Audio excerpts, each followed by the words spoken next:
Ah, tá chegando no final do semestre também, né, gente? Fica junto até dia 29. É minha última aula de Direito Constitucional. Então, de vocês vai ser na mesma semana, né? Professor, depois das provas, não tem mais aula, acabou, né? Acabou. Mas pra vocês, a semana. Ah, vocês têm atividade ainda? Juro. Mas aí é para quem quer. A diversão vai ser... É o do livro lá? Tem do livro e talvez vai ter da Boatiz. Vai depender do número de pessoas que vão querer participar. Legal. Ai, muito legal, né? Dá uma emoção vocês participarem, né? Eu senti vergonha de participar de júri, gente. Sério. No FDC eu tinha bastante, mas eu tinha vergonha. Tá? Nem de testemunha eu era. Lembro que uma vez uma turma levou até, mandaram imprimir uma folha grandona 3 com foto do Facebook, sabe? Assim, para falar sobre impedimento do juiz. Foi uma coisa bem legal. Eu falei, eu não tenho essas, sabe? Mas você vai assistindo, você vai pegando bem o negócio, né? Legal. Vocês conseguiram pensar nisso aqui que a gente falou na última aula? Conseguiram? Um tema que vocês gostam? Numa pergunta e na delimitação desse tema? Conseguiram? Então vamos repassar. Aí vocês então, né? Que a pergunta problema é aquela pergunta que vai dar o início à pesquisa de vocês. O que vocês querem saber? E que quanto mais reduzida, mais focada, mais fácil de vocês elaborarem o trabalho de vocês, tá? E sobre a delimitação do tema, é ali que você vai contar o porquê que é importante, interessante essa pergunta. Então, onde que você quer chegar? Então, você tem que demonstrar no seu texto, entre 1 e 2 páginas no máximo. O objetivo da sua pesquisa, o que existe hoje e onde que você pretende chegar, tá? Então, não é um texto muito grande, não precisa ser nada exagerado. Então, olha lá. Agora eu quero falar sobre a pergunta problema e a delimitação do tema de vocês. Não me deixem falando sozinho, por favor. Então, quem quer começar? Eu fiz uma pergunta, não sei se é o que a gente se está adequado, mas foi a minha tentativa. Mas colocou isso para a gente. O tema dele. Inteligência artificial. Como essa tecnologia pode agilizar a análise de processos judiciais e reduzir o tempo de espera nas demandas jurídicas? Uma ótima pergunta. Bem, aí a outra indicação é que eu falaria para você assim. Processos judiciais de primeira instância, de tribunais, do STF, isso, sabe? Porque se eu for falar assim de todos os processos, é muita coisa, tá? Então, você escolhe uma esfera que você gostaria, ou se você quiser trabalhar, como que o Fórum de Itajubá, por exemplo, está trabalhando com essa questão de tecnologia, tá? E, gente, então, assim, a pergunta, quanto mais a gente for funilando, mais fácil para a gente, tá? Então, lá, o objetivo. Analisar de que forma as tecnologias de inteligência artificial podem ser utilizadas como ferramenta para auxiliar na análise de processos jurídicos e reduzir o tempo de espera das demandas judiciais. A pesquisa buscará identificar quais tecnologias são mais eficientes nesse sentido, bem como desafios e oportunidades que o uso dessas tecnologias pode trazer para o campo do direito. O objetivo final é contribuir para o desenvolvimento de soluções tecnológicas que possam melhorar o desempenho do sistema judicial, garantindo maior celeridade na entrega da justiça. Ótimo, o objetivo de pesquisa, gostei bastante. Aí, quando você delimitar seu tema, você pode ajustar o objetivo da pesquisa, mas é ótimo. Porque não tem como a gente fugir, né, gente? Tecnologia é tudo. Né? E aí, a gente precisa adequar nosso dia a dia para essa coisa que está surgindo, entendeu? Quem não participa dessas mudanças acaba ficando de fora, e assim, os direitos também, né? Então, como que existe hoje? Há uma demanda de processos parados nos tribunais na problema crônico do sistema judiciário brasileiro. Dados que o CNJ aponta que, em 2020, havia mais de 77 milhões de processos em tramitação em todo o país, sendo que cerca de 37 milhões ainda estavam sem solução. Esses números são alarmantes e refletem uma realidade que será hasta décadas. Legal. Aí, por exemplo, quando você fizer uma delimitação, falar toda desse tantão. O que está parado, por exemplo, no STF ou no STJ, tá? Seria legal também. Esses dados eu peguei no site do CNJ, né? É um dos indicadores lá. Isso, ó, olha, a gente trabalhando com fontes confiáveis, certo? Porque quando a gente vê essas fontes de dados, geralmente são dados coletados pelo governo, tá? Aí serve de forma direta e indireta. Por exemplo, o IBGE, o governo. A Secretaria de Políticas Públicas Criminais, o governo. Então, a gente pegando dados dessas fontes, a gente sabe que elas são confiáveis e que qualquer pessoa no Brasil poderia consultar esses fontes, tá? Ao longo dos anos, o volume de processos judiciais tem aumentado de forma significativa. Em 2010, houve cerca de 67 milhões de processos em tramitação, o que já era considerado um número elevado. Em 2020, esse número aumentou em mais de 10 milhões, o que mostra que o problema só tem agravado ao longo do tempo. A demora da justiça traz diversos problemas para a sociedade. Primeiro, a espera pela resolução de processos pode durar anos, o que acaba gerando prejuízos financeiros e emocionais para as pessoas envolvidas. Além disso, a falta de agilidade no julgamento de processos pode gerar ambiguidade e segurança jurídica, uma vez que os cidadãos podem não ter a garantia de que a justiça será feita bem. Outro problema é a demora na resolução de processos é o acúmulo de demandas nos tribunais. Esse acúmulo pode gerar ainda mais lentidão no sistema, pois juízes têm que lidar com um grande número de processos ao mesmo tempo, que poderá até comprometer a qualidade das decisões. Ótimo. Muito bem.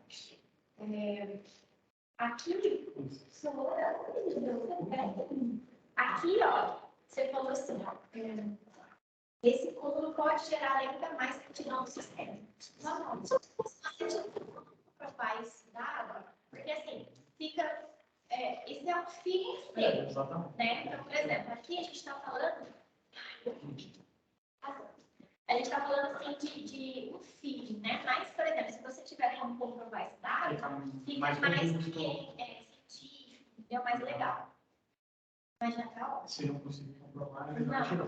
Não, por que não? Dessa parte não, porque é um projeto, sabe? Então, geralmente, o projeto, a gente segue um pouco desse sentimento mesmo nosso, sabe? Aí, no texto, que fica, a gente fica meio assim, tá? Porque aí alguém pode perguntar, mas não é sentido, por que você está falando disso? O que te levou a pensar nisso? Então, são perguntas que podem acontecer, tá? E a contribuição do trabalho. Diante desse cenário, é necessário buscar soluções inovadoras e eficientes que possam ajudar a agilizar a tramitação de processos e reduzir o tempo de espera pela resolução de demandas. Uma das possibilidades é o uso de tecnologias da inteligência artificial, que podem auxiliar na análise de processos e contribuir para a redução da morosidade na justiça. Então, você quer falar da inteligência artificial julgando a julgar processos.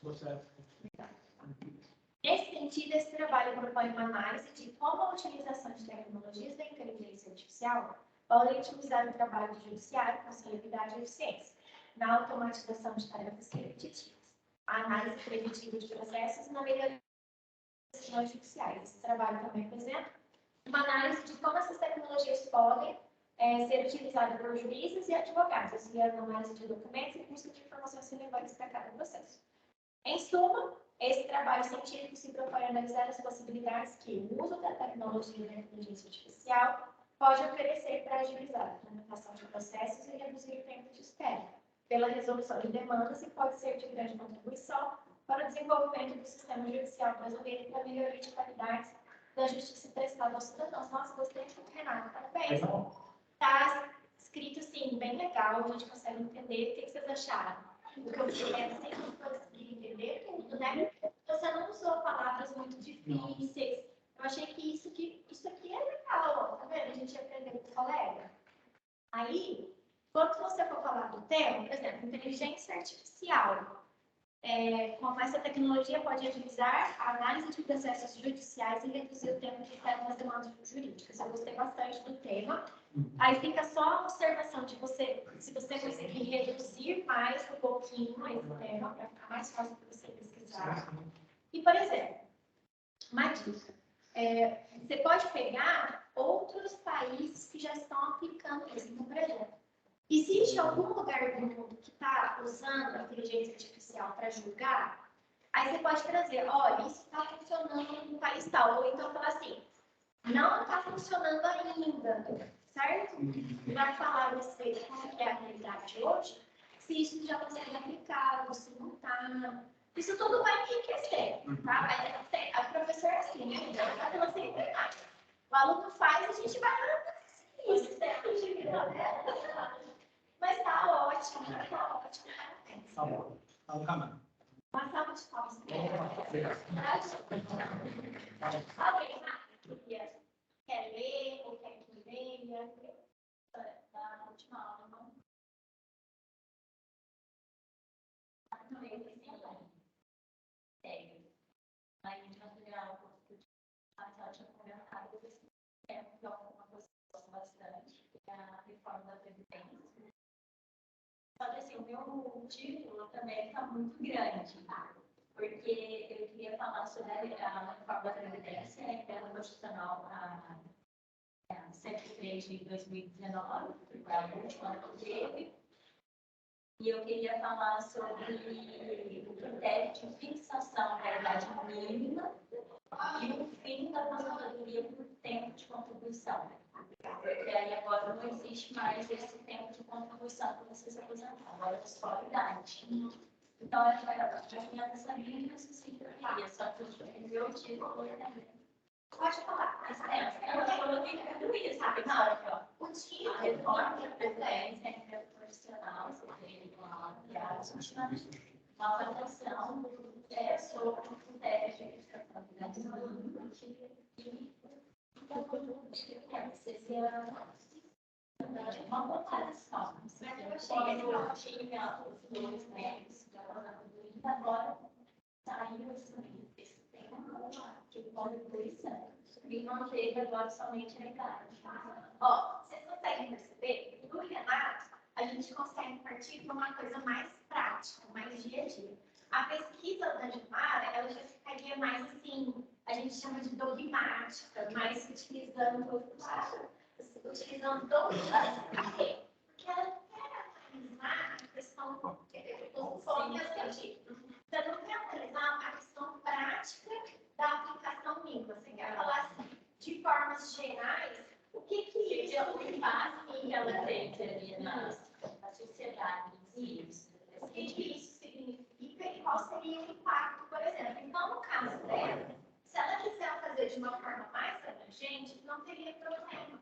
Porque ela não está tentando fazer uma coisa, uma aplicabilidade prática. Por exemplo, se ela fosse falar, como que está funcionando no dia a dia do INSS essa nova regra? Aí ficaria difícil, porque ela teria que limitar. Então, eu vou olhar o INSS de Minas Gerais, por exemplo, na cidade tal, sei lá, Pouso Alegre, que talvez tenha um volume maior que Itajuá. Mas como você está querendo falar de uma coisa assim, mais genérica, a gente pode deixar o assunto mais genérico, vocês conseguem ver? Então, ela vai trazer, para deixar o trabalho dela mais interessante, você precisa trazer discussões de diversos autores. Então, por exemplo, a minha professora e minha educadora costumavam falar que é sempre legal trazer ideias opostas. Então, no capítulo, eu falo, eu sou a favor ou contra. Primeiro, você precisa definir. Então, se eu estou no primeiro capítulo, eu vou trazer uma pessoa que corrobora com aquilo que eu acredito. Então, eu vou falar sobre trazer um autor que fala contra essa nova regra. Aí, no segundo capítulo, eu posso trazer um autor que fala a favor. Por que ele fala que é legal? Aí você traz esses pontos. E aí, com o seu autor principal, você pode ir rebatendo. Ele fala, sei lá, eu vou falar uma bobeira. Ele vai falar assim, porque a gente consegue gerar fluxo de caixa no governo para pagar todo mundo em dia, por exemplo. Aí você vai falar, só que, de acordo com o fulano de tal, isso não é a realidade aplicada no dia a dia. Aí você vai rebater as coisas que o pessoal vai colocando a favor. Por quê? Porque você é contra, certo? Então, isso enriquece a tua pesquisa. Aí, quando você for fazer esse status quo, você pode trazer um pouquinho. Status quo é tipo assim, como que é hoje? Aí você pode trazer, olha, hoje existem, sei lá, 2 correntes majoritárias. Assim, mais ou menos que eu pesquisei, seria isso. como era antes da emenda e como ficou agora. Então, seria comparando uma com a outra, o que agregou, o que não agregou, mais ou menos essa mesma assim. Só que eu não estou certinho, assim, Mas tá bem legal. eu estava tentando uma questão bastante. Mas quando a gente faz uma avaliação, um assunto que a gente gosta de pensar. Vocês estão comigo aqui, os mais velhos, seus períodos, né? Então vocês têm que entregar, sei lá, esse negócio no nono período. Mas, gente, olha o tanto de tempo que você vai ficar lendo esse negócio e quiser começar agora, claro, né? Tem gente que deixa no último momento. Mas vocês vão ficar passando tanto tempo lendo sobre o mesmo assunto, que é melhor que seja uma coisa que você gosta, porque no final você vai sair odiando isso, você não aguenta mais. É normal, né? É normal. A gente odiar o nosso tema, porque a gente lê muito sobre isso e fala assim, nossa, a gente não aguenta mais, socorro. Mas, se for uma coisa que já gosta, não é mais pior. Eu acho que fica mais fácil ficando uma coisa natural. Você falar, pensão, se debater, então eu peguei por causa disso. Legal, gostei, gostei. Identifico. Então, uma salva de palmas.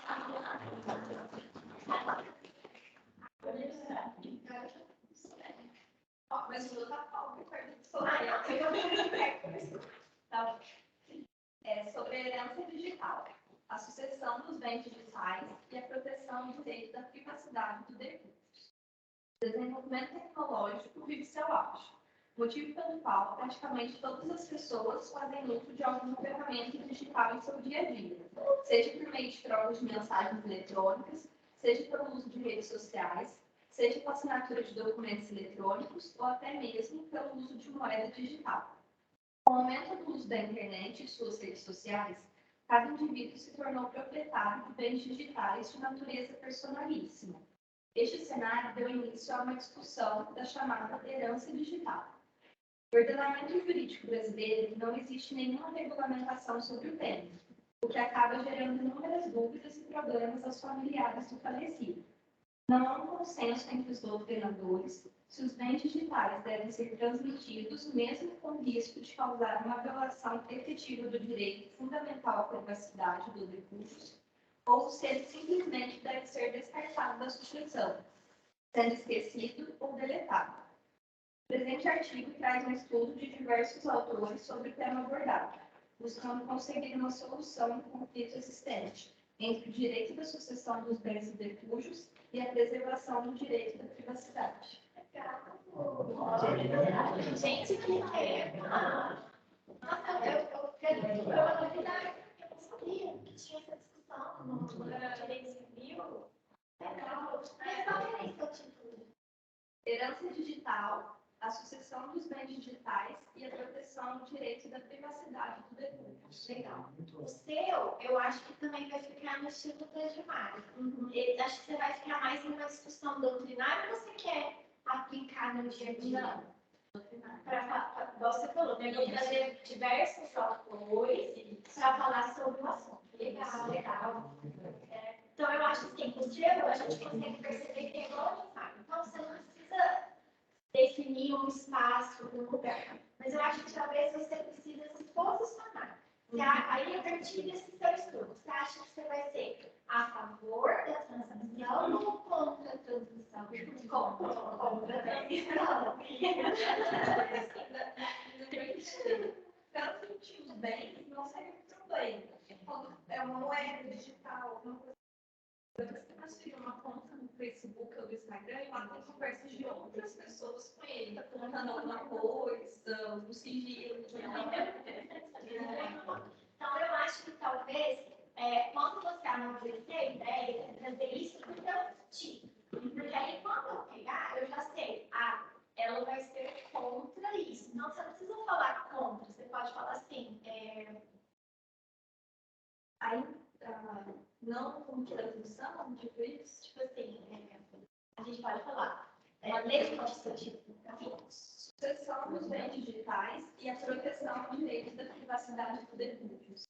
Você pode falar assim, transição, uma quebra do direito de privado, da vida privada, alguma coisa assim, você já deixa bem específico que, tipo assim, aqui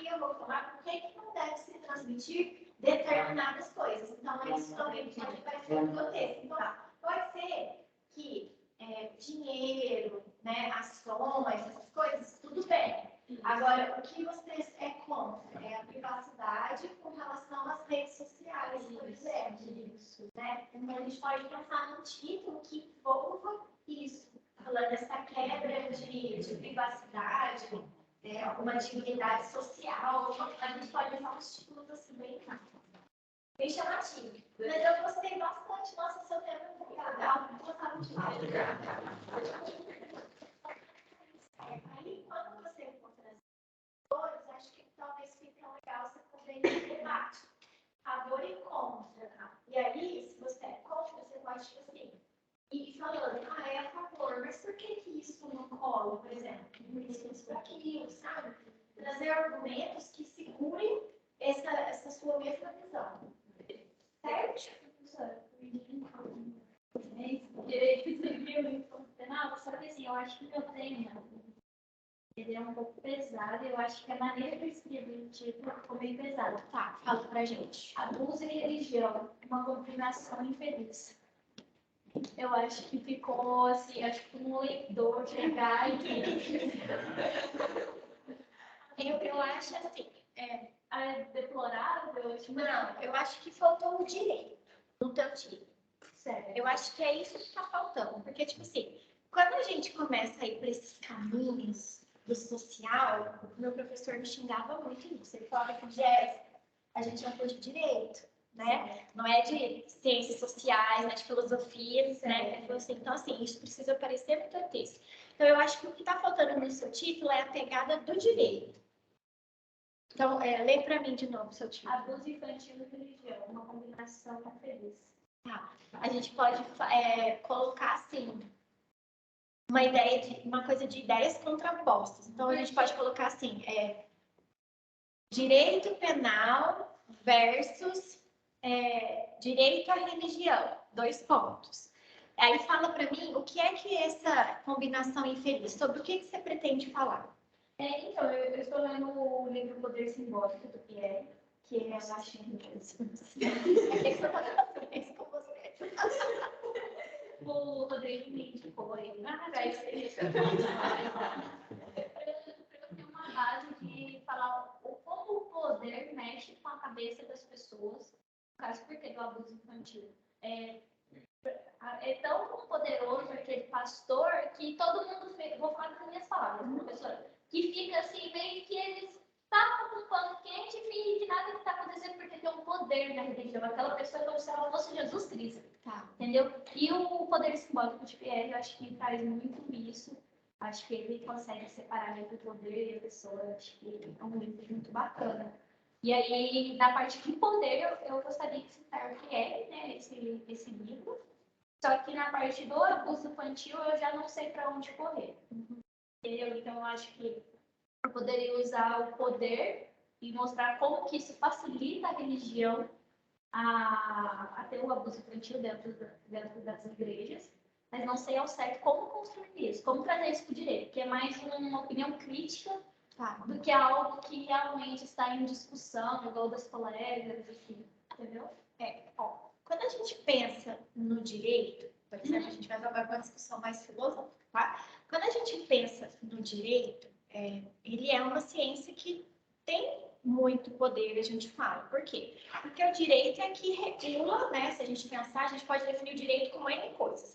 Uma delas é que ele regula as relações sociais. Certo? Por outro lado, a gente tem também a religião, que é um outro sistema social que também tem muito poder. Se a gente pensar numa instituição que existe há milhares e milhares e milhares de anos, qual vai ser a primeira que vem na cabeça da gente?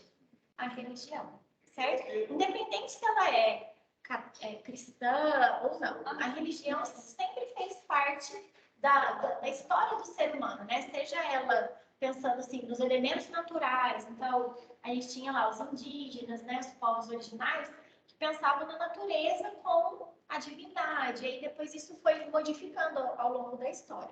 Então eu acho que o seu artigo pode trabalhar não uma questão de crítica à religião, mas uma crítica ao poder. Aí você pode fazer uma comparação do poder do direito e o poder que a religião exerce sobre as pessoas, entendeu? Eu acho que talvez fosse um caminho. Mas, de qualquer jeito, o seu texto, talvez ele esteja mais nessa questão filosófica, socióloga, do que mais no direito. Sim. Só que a gente não pode esquecer que aqui é um curso de direito. Então, tem que aparecer um pouquinho a questão do direito, mesmo que seja essa filosofia, sociologia do direito, e usando esses autores, né, que você já está lendo. O Pierre Bourdieu, gente, ele é um autor muito difícil, não sei se o Regis já teve a oportunidade de ler, no mestrado a gente lê alguns artigos, e é muito difícil. Então, assim, já te parabenizar por isso, por utilizar um autor que é bem complexo, mas não é impossível. Então, assim, você vai aos pouquinhos, tá? E aí, quando chegar na questão do direito, sobre violência, eu acho que você poderia deixar ela para a parte final do seu artigo. Então, você faz essa discussão com relação ao poder. Primeiro você fala o poder do direito, no segundo você compara esse poder, né, questão da religião e tal, e a gente pode ver alguma bibliografia para você.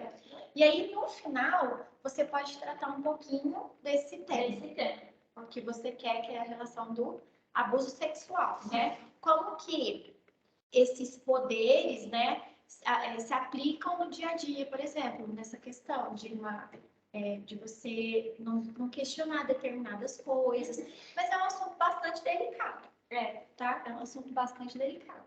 Mas é legal também. Aí no teu título, eu acho que a gente pode pensar em depois, assim, quando o trabalho estiver pronto e ver qual o resultado que você chegou com a tua pesquisa, aí a gente pode pensar no título, certo? Alguma questão de ideias contrapostas, o direito, religião, 2 pontos, o poder, tananana. E a gente pode pensar alguma coisa nesse sentido. Entendi. Certo? Certinho, professora. Bem-vindo, Regis. Hoje aqui eu estou pegando a habilitação do tema que eles fizeram no final. Direitos humanos, direitos fundamentais e a relação com o direito penal. O presente artigo traz uma abordagem histórica dos direitos humanos e a positivação normativa desses direitos, tornando-os direitos fundamentais, e a relação desses direitos inerentes ao homem e a defesa do acusado, réu, no direito penal, baseadas nessa positivação, não deixando de citar os princípios que vão de encontro com os direitos fundamentais. Nesta construção hermenêutica, o artigo 5º da Constituição Federal é abordado na forma que estabelece direitos e garantias fundamentais inerentes à dignidade da pessoa humana. Esse é o resumo, a introdução. O presente artigo tem como base de estudo a constitucionalização do direito penal com a sua devida promoção, proteção e promoção dos direitos fundamentais e dos bens jurídicos correlatos como em tempo permanente. A pedra fundamental dessa abordagem é o princípio da proporcionalidade no direito penal como dupla face com proibição de excessos e proibição de insuficiências. Os direitos fundamentais são os direitos humanos positivados na Constituição Federal. Vale ressaltar, como diz Luciano Feldes, que a lei que deve se orientar com o âmbito dos direitos fundamentais, e não o contrário. Essa abordagem dos direitos fundamentais com foco nas leis penais é observar a construção constitucional do tema, o que já tem positivado e, portanto, garantido, destacando o dever do Estado de respeitar os direitos fundamentais, como o direito de defesa e também o dever que o mesmo tem de proteção contra ataques de terceiros. Nesse itinerário que pretendo percorrer, vale ressaltar os principais pilares universais dos direitos humanos: a Declaração Universal dos Direitos Humanos, contexto histórico desde o Código de Hammurabi, que teria sido criado com o intuito de proteger os mais fracos dos mais fortes, e na pena de Talião, a primeira ideia de dosimetria da pena, passando pelo mundo hebraico e seu conjunto de regras de convívio e a Bíblia judaica, do Antigo Testamento, com expressivo impacto até nos dias atuais no que concerne os direitos humanos, essencialmente na dignidade da pessoa humana, liberdade e igualdade. O Cilindro de Sil, que hoje é traduzido nas 6 línguas oficiais das Nações Unidas, E análogo aos 4 primeiros artigos da Declaração Universal dos Direitos Humanos, a Carta Magna, em 215, como primeiro diploma histórico a incorporar o elemento faltante na atividade, a defesa do indivíduo contra o Estado, onde o rei João VI foi obrigado a respeitar a liberdade de ir e vir, a propriedade privada e o princípio da pena proporcional ao delito praticado. Lembra de novo o título? O título ficou muito vago, porque foi a primeira ideia que eu tive de colocar direitos humanos, direitos fundamentais e a relação com o direito penal. O que não ficou claro para mim que você leu é, tipo assim, qual que é a tua pergunta, assim? O que você pretende responder? É artigo ou TCC? Artigo. Artigo. O que você quer responder com esse artigo? A pergunta. Eu queria colocar esse artigo como uma ideia do mínimo que a pessoa que esteja sujeita ao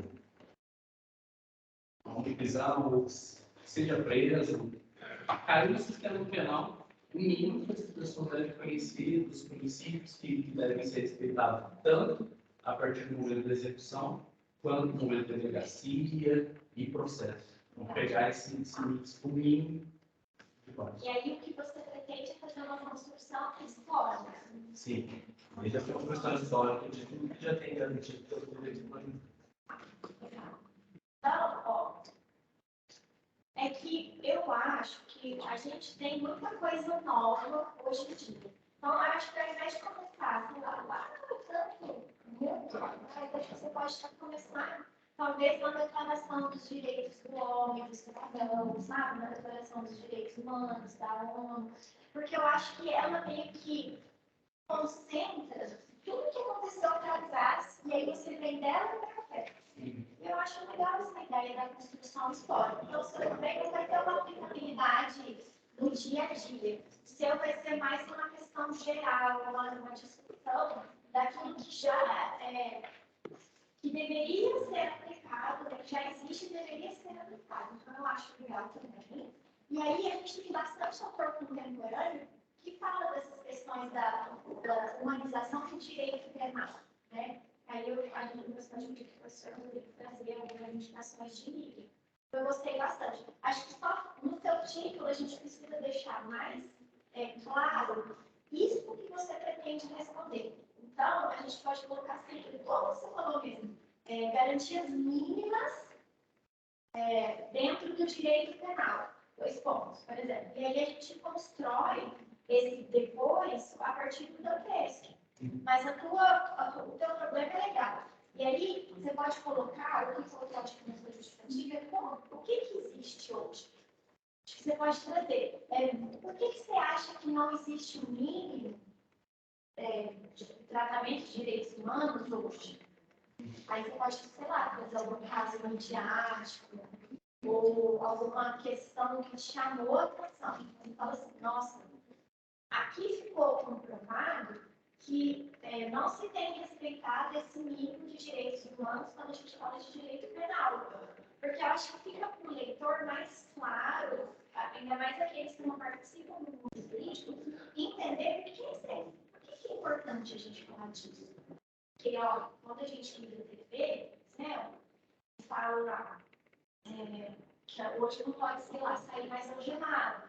E aí a pessoa sai algemada na frente da TV. Então, sei lá, a gente pode trazer algumas questões práticas para a gente entender essa problematização mesmo que você está trazendo de direito penal. Então, no primeiro capítulo, por exemplo, você poderia trazer isso. O que é que hoje a gente precisa ainda falar? É uma coisa tão antiga que vem lá de códigos antigos, já traduzidos dentro dos direitos humanos, na Declaração do Homem e do Cidadão. Por que hoje em dia a gente ainda precisa falar disso? Aí, no segundo, você pode falar sobre tudo que já está sendo positivado. Olha, a regra é essa, o direito penal traz isso, baseado nesse documento, nessa carta, nessa lei, por exemplo. E aí, no terceiro, você faz uma junção de todas essas coisas que você falou, aí você faz uma análise crítica, sabe?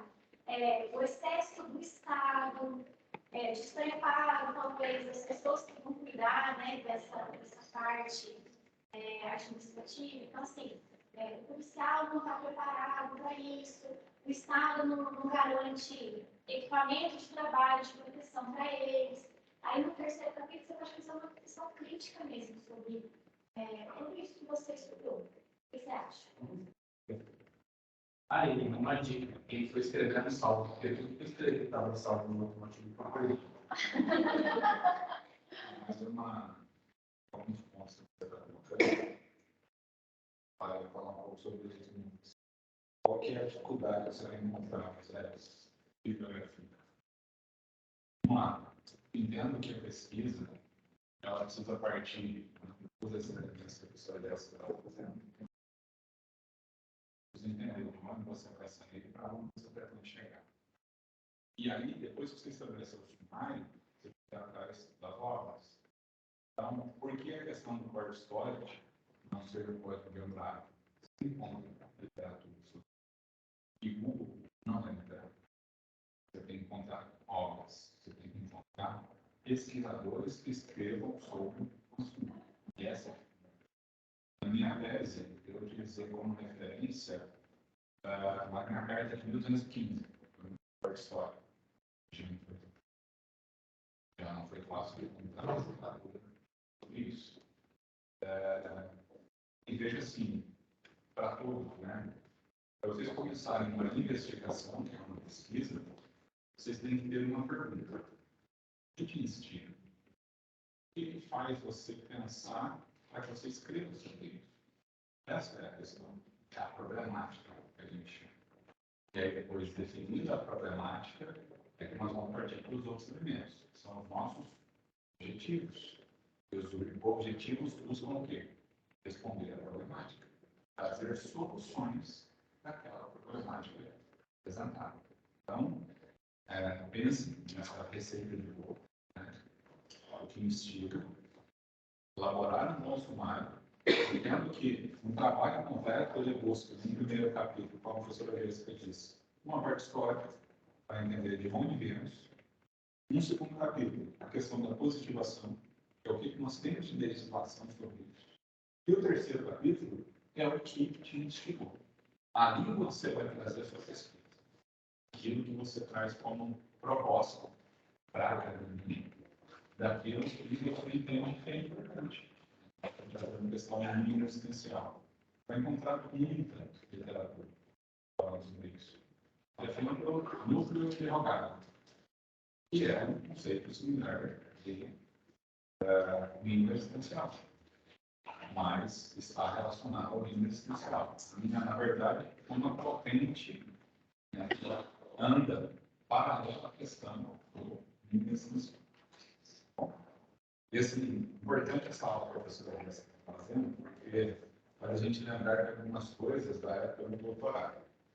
Pesquisem depois sobre esse teste, pelo Marcelo Figueiredo, meu professor lá na PUC em São Paulo. E uma das aulas foi isso que a professora Jéssica estava fazendo. Então, mesmo em nível de doutorado, nós tivemos uma aula para ele entender qual era a nossa proposta. E vejam, como vocês ingressam num programa de doutorado? Você tem 2 provas de línguas, eu fiz francês e inglês. Você tem uma prova escrita, baseada em 3 obras que eles vão achar lá no Roca da Muralha. Tá? Uma delas, inclusive, eu não consigo fazer a prova escrita. E depois tem uma entrevista. Aquilo que você se propõe a ser o seu orientador com o seu projeto de doutorado. Um projeto de doutorado. Você não entra aleatório, você tem um projeto. Eu me recordo que na aula do Marcelo Figueiredo, falei sobre o meu projeto, que eu pretendi escrever, e peça dele fala assim, isso não é uma tese. Isso não é uma tese. Não precisa ser.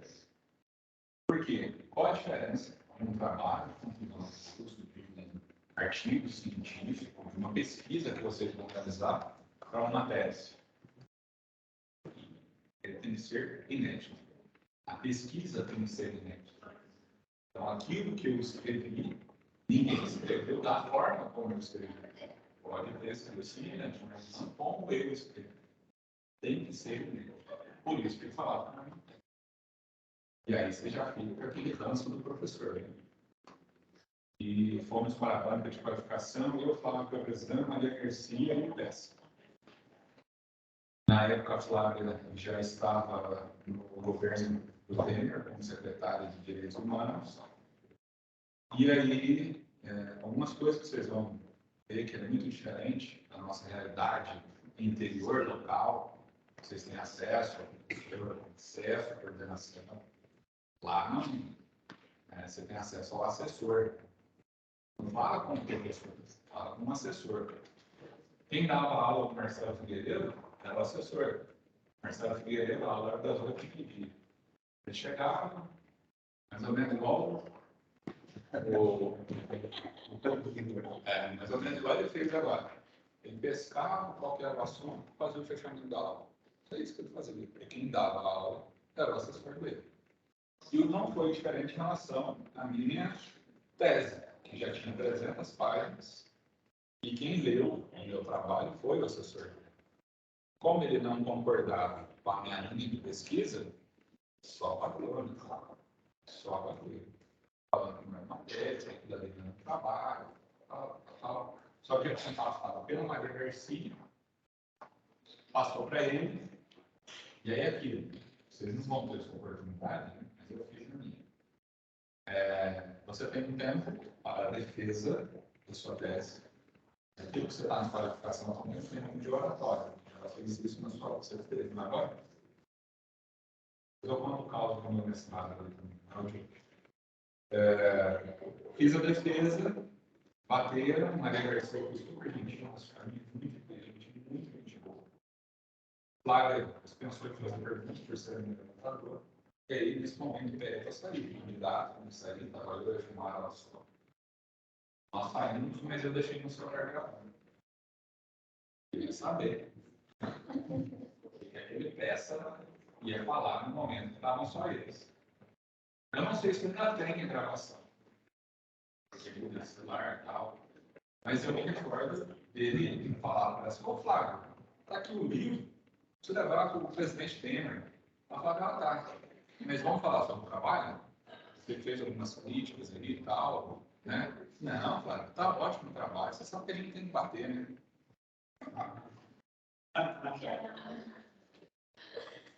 Voltei, aprovado, tal. E aí, aquela hora, quando você apanha muito na qualificação, em tese, você tem que reescrever. Aquilo que foi orientado, porque na hora que chegar na defesa, eles vão bater naquilo que eles já falaram na qualificação. Aí sai lá todos aqueles apontamentos do Marcelo Figueiredo, vindo que o professor fala, professora, o que ia fazer? Vai reescrever a tese? Ela, não, ele não vai estar na sua tese. Entendi. A Flávia percebendo que aquilo ali era politicagem e não a parte do direito, já eliminou. Ele colocou um outro professor para tratar da minha defesa de doutorado.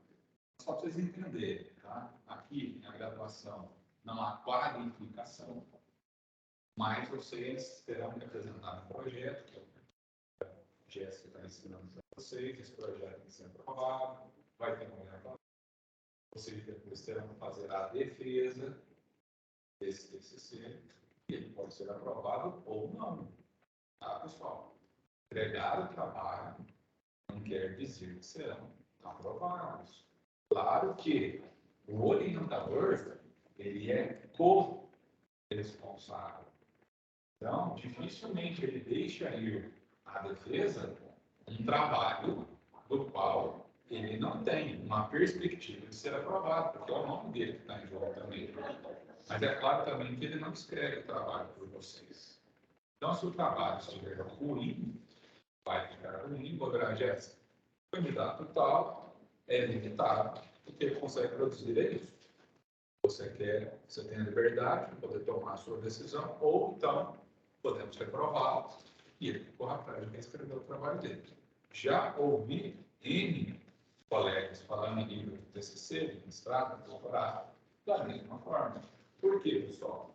Vamos entender o seguinte: a arte da pesquisa que é o professor Jéssica está passando para vocês, ela é meio que uma identificação. Tem gente que vai fazer por obrigação, não tem tabela, passei, se Deus quiser nunca mais eu vou isso na minha vida, não tenho que pesquisar. E vai ter gente que vai querer ter isso como parte da sua vida. E assim, até um motivo que eu vir aqui a trabalhar a professora Jéssica, no seguinte sentido, em outubro, veja, o que eu estou colocando não é uma hipótese. Eu sei que seremos aprovados. Então, em outubro, eu vou para a Argentina com 3 alunos. Tá? Quem vai querer ir, depende do que vocês vão aprender com a professora Jéssica, para a gente poder publicar lá. Tá? Então, vai de vocês, aquilo que vocês estão dispostos a fazer em relação à pesquisa.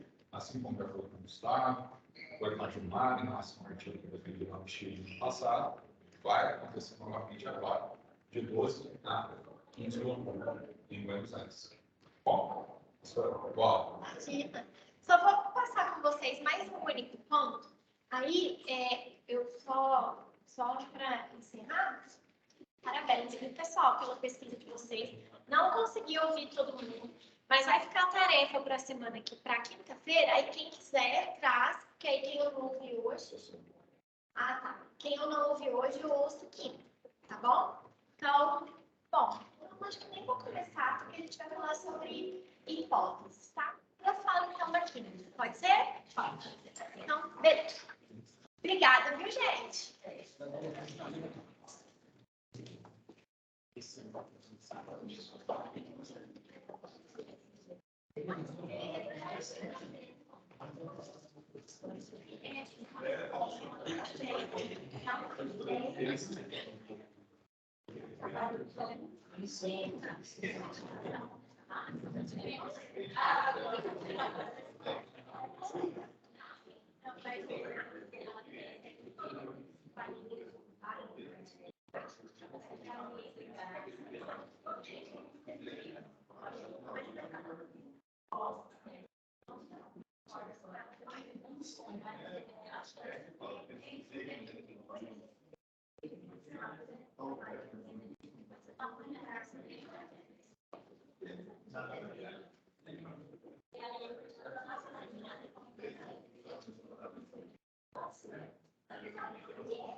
Eu que agradeço.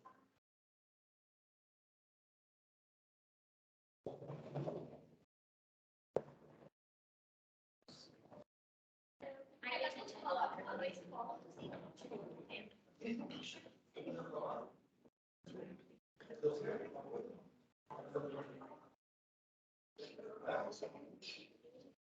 A gente fala de direito, você vai fazer